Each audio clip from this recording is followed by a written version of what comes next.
भाजपा के लोगों ने नीतीश जी को तो ठगा ही, साथ ही साथ बिहार की जनता को भी ठगने का काम किया। चुनाव के समय 10,000 रुपया दिया गया और बाकी बोला गया चुनाव के बाद 1,90,000 रुपया दिया जाएगा। अब कब मिलेगा?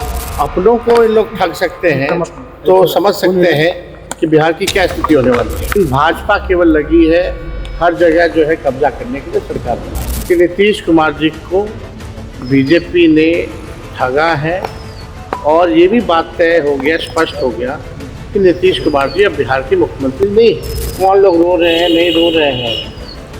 आजकल लोग जो है केवल कैमरा देख करके लोग ड्रामा करते हैं। ऐसे लोगों को एक्टिंग मुबारक हो।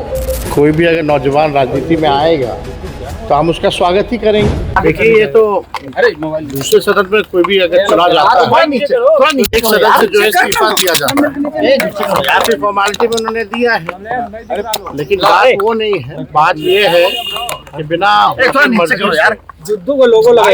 निर्णय जो है दबाव में लिया गया है।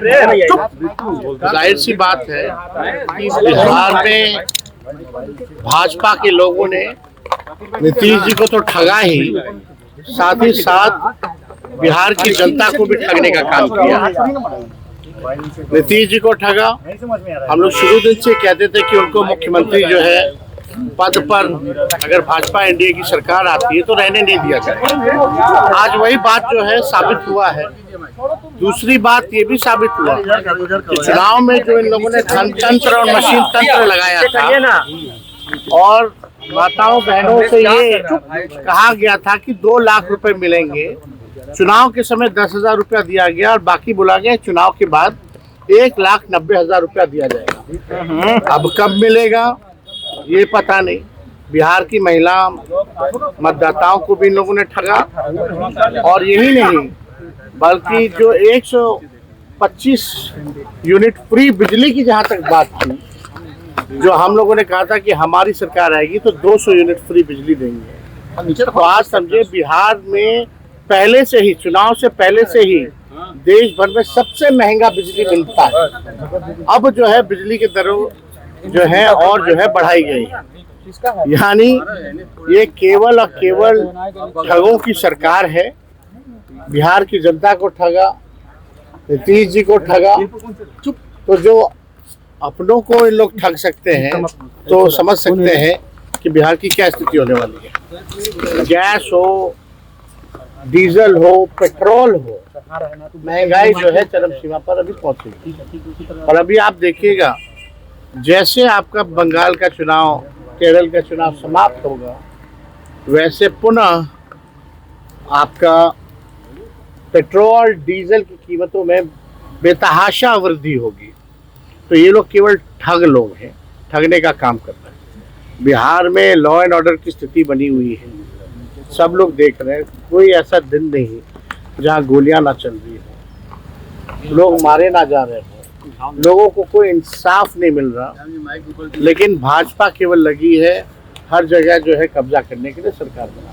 मुख्यमंत्री कौन होगा इस सवाल पर कोई कुछ नहीं कह रहा है कि कब इस्तीफा देंगे मुख्यमंत्री पद से। उसको लेकर इतना सस्पेंस क्यों बनाया हुआ है? देखिए इस पे तो हम कुछ कह नहीं सकते हैं कौन तारीख को देंगे, कौन से समय में देंगे।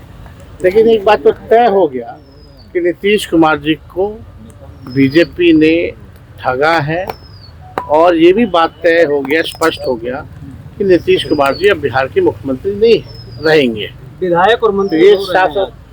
अब देखिए कौन लोग रो रहे हैं, नहीं रो रहे हैं। आजकल लोग जो है केवल कैमरा देख करके लोग ड्रामा करते हैं। ऐसे लोगों को एक्टिंग मुबारक हो। अब कुछ लोगों को बचा नहीं, सब कुछ तो कर ही लिया है। आजकल लोग तो पढ़ाने का भी काम कर रहे हैं, अब कलाकारी का भी काम कर रहे हैं। तो ऐसे लोगों पे हम क्या टिप्पा टिप्पणी करेंगे। लेकिन बिहार के जो उज्ज्वलंत मुद्दे हैं उसका निष्पादन नहीं किया जा रहा। ओला वृद्धि, जो ओला जो गिरा था, जिससे किसान के खेत फसल को जो है नुकसान हुआ था, क्या हो रहा है उसका? कोई फायदा दिया गया कि नहीं दिया गया? कोई किसान, मजदूर, गरीब, बेरोजगार, शिक्षा, चिकित्सा के बारे में, कोई पढ़ाई दवाई के बारे में बात ही नहीं करना। कौन आएगा, कौन जाएगा, कौन आएगा। 2012 के बाद से कोई स्टेबल गवर्नमेंट बिहार में नहीं है। जब तक स्टेबिलिटी नहीं रहेगी, स्थिरता नहीं रहेगी सरकारों में, तब तक कहाँ से काम हो पाएगा बिहार का, कहाँ से डेवलपमेंट और विकास हो पाएगा। तो ये सवाल खड़ा होता है। सर, निशांत का कोई राजनीतिक भविष्य है क्या नीतीश जी के इस्तीफा देने के बाद? कैसे देखते हैं? अब देखिए, अब हम इस पर कोई टिप्पा टिप्पणी तो करना नहीं चाहेंगे, लेकिन कोई भी अगर नौजवान राजनीति में आएगा तो हम उसका स्वागत ही करेंगे।